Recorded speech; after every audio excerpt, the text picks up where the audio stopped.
Well, Ranj Alaaldin is an Iraq specialist from the London School of Economics. He joins us now live from our central London studio. Welcome to you.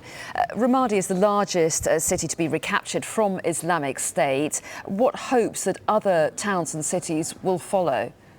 Well, I think that's a great question. I think everybody is still trying to identify whether the Iraqi armed forces is ready, for example, to take on and try and liberate Mosul, which is Iraq's second largest city. It's the main ISIS stronghold in Iraq. But at the moment, I don't think there's much optimism because the Iraqi armed forces, the regular military especially, isn't just yet ready to take on ISIS in its other main strongholds. Why so much harder in Mosul than Ramadi then? Well, Mosul is a much larger area. It's ISIS stronghold. At the same time, the operation in Ramadi was undertaken by Iraqi special forces, not the regular military. And this is also an issue of not just retaking territory, but keeping hold of territory. And in Ramadi, we've seen that ISIS is still providing pockets of resistance.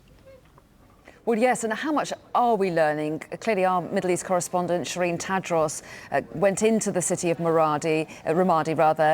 To what extent are people learning about how IS operates once they've captured a town?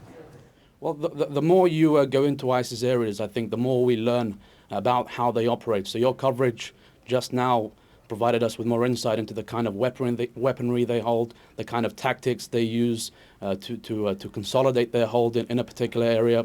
So these kind of inside tips and insight into their tactics, their ways of controlling areas, their ways of launching counter attacks, these will help for the preparation for other places like Mosul. Well, yes, and you talked about the preparedness of Iraqi forces as well. Is the situation improving? It wasn't so long ago that they were criticised for running away when encountering the fight. Have things improved, though? Absolutely. So if we compare the current situation to 2014, when the Iraqi armed forces essentially collapsed, things have improved quite dramatically. They're becoming more organized, more effective.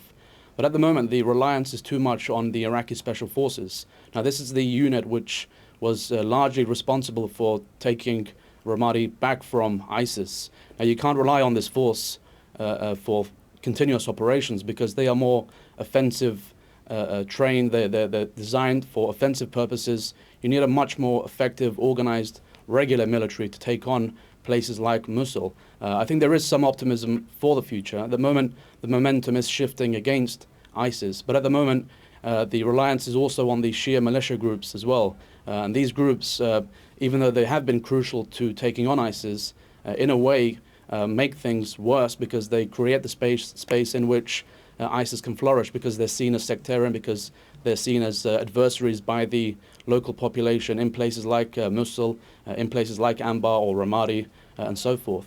And how closely will Iraq be watching what's going on in Geneva, where there are talks underway? The Syrian opposition group has now agreed to attend those talks. Clearly, Islamic State operating in both Iraq and Syria. So how keen an eye will Iraq be training on those talks?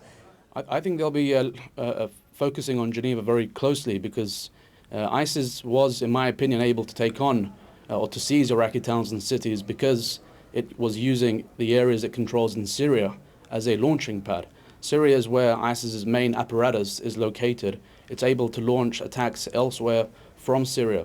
So the more you hurt and mobilize against ISIS, the more Iraq is likely to gain from all that, especially because of the cross-border ties that ISIS militants enjoy with their counterparts in Iraq. So the more you suffocate ISIS in Syria, the better it is for Iraq and its efforts to liberate further Iraqi towns and cities. Ranj Alaaldin, interesting to talk to you. Thanks very much indeed. Pleasure.